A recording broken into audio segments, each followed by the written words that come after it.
Hi നമസ്കാരമുണ്ട്. ഇന്ന് നമ്മൾ ഗ്രീൻ പീസ് കൊണ്ടുള്ള കറിയാണ് ഉണ്ടാക്കാൻ പോകുന്നത്. സാധാരണ ഗ്രീൻ പീസ് കൊണ്ട് മസാല കറികളാണല്ലോ നമ്മൾ ചെയ്യാറുള്ളത്. ഇന്ന് നമ്മൾ പാലക്കാടൻ തനിമയുള്ള ഗ്രീൻ പീസ് പുളി ഒഴിച്ച കറിയാണ് ചെയ്യാൻ പോകുന്നത്.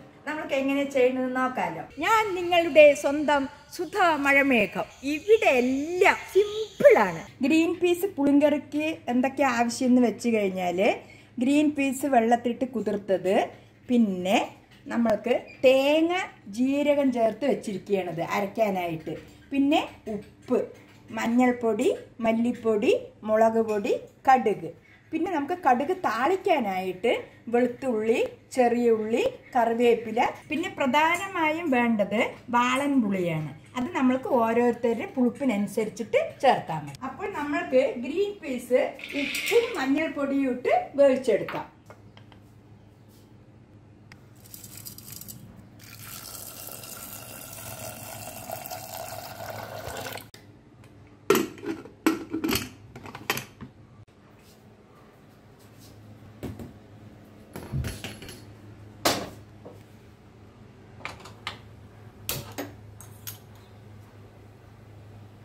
ഗ്രീൻ പീസ് നന്നായിട്ട് വേവട്ടെ.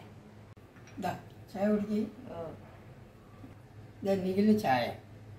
Thank you.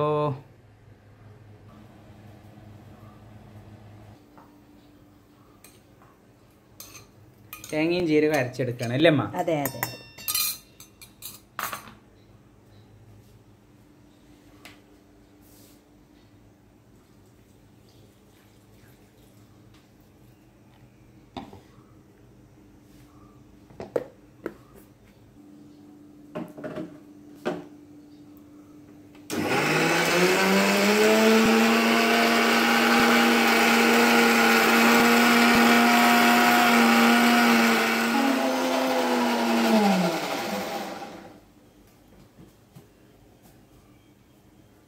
തേങ്ങ നന്നായി അരിഞ്ഞിട്ടുണ്ട്.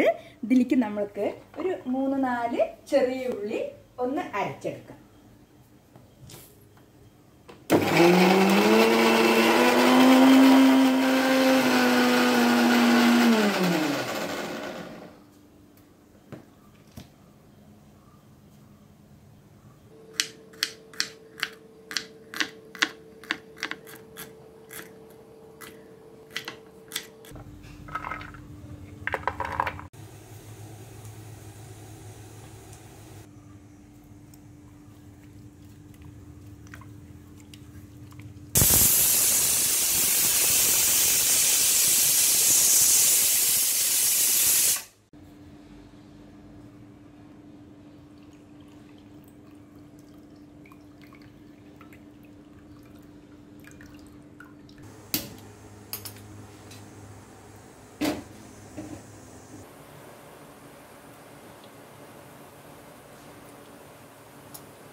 നമ്മൾക്ക് ഇതിലേക്ക് പുളി ഒഴിച്ചു കൊടുക്കാം.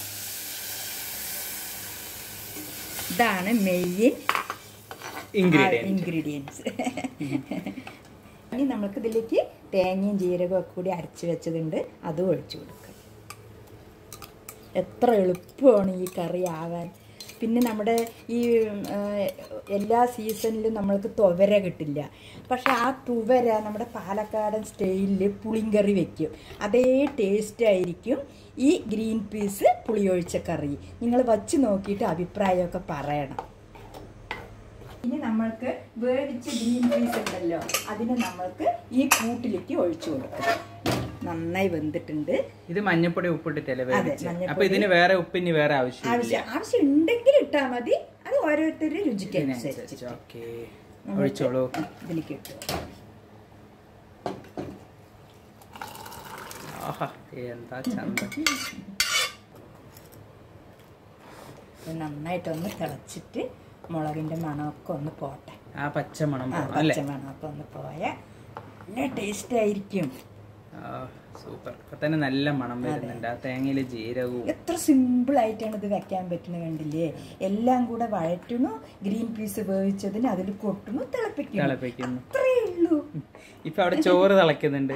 ഈ ചോറിന്റെ കൂടെ ഇത് ഒഴിച്ച് കഴിക്കാൻ അടിപൊളി. അധികം മസാല ഇത് ഉണ്ടാവില്ല, മസാല ഫ്ലേവർ എന്നുള്ള ഒരു കോൺസെപ്റ്റ് ഇല്ല. ഇത് ഓൾമോസ്റ്റ് നമ്മുടെ ഒരു മീൻകറിയുടെ മീനൊക്കെ പുളിയൊക്കെ ഇട്ട് വെച്ചതിന്റെ ഒരു വേറെ സ്റ്റൈലായിരിക്കും. Super super.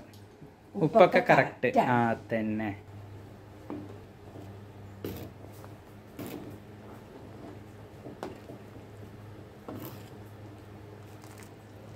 ഇപ്പൊ നമ്മുടെ കറി നന്നായി തിളക്കുന്നുണ്ട്. ഇനിയാണ് സുധാ മഴമേഘത്തിന്റെ സീക്രട്ട്. നമ്മൾക്ക് ഈ തിളച്ച കറിയിലേക്ക് ഒരു നുള്ള് കായപ്പൊടി കൂടി ഇട്ട് കൊടുത്തു കഴിഞ്ഞാൽ അതിൻ്റെ ടേസ്റ്റേ ഒന്ന് വേറെയാണ്. നിങ്ങളൊന്ന് പരീക്ഷിച്ചു നോക്കൂ, കമൻറ്റിലൂടെ അറിയിക്കും.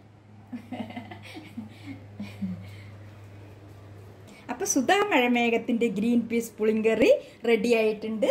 നമ്മൾക്കിത് ഇറക്കി വയ്ക്കാം. എല്ലാവരും കഴിച്ചോളൂ.